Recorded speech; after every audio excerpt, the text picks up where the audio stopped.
مرحبا بك ايوان. شكرا، هلا فيك. كل جايزة لها طعم، وهلا هيدي الجايزة لها طعم كثير أحلى بكثير، لأنه جاي بعد غياب، ولأنه التايتل تبعها عنوانها العودة. وبتعرف بعد غياب كان في كثير تعليقات انه ممكن انا الغياب العوده تكون صعبه.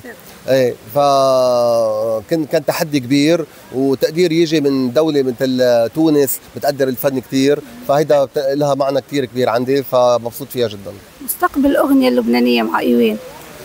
أنا سعيد فيها. هي مش على عاتقي وحدي، هي على عاتق كل الشباب اللبناني والشباب العربي، يعني اللي بيغنوا لبناني أو الشامي عموما، واللي بيقدروا الفن اللبناني مثل الشعب التونسي الجميل اللي بيقدر كل الفن العربي.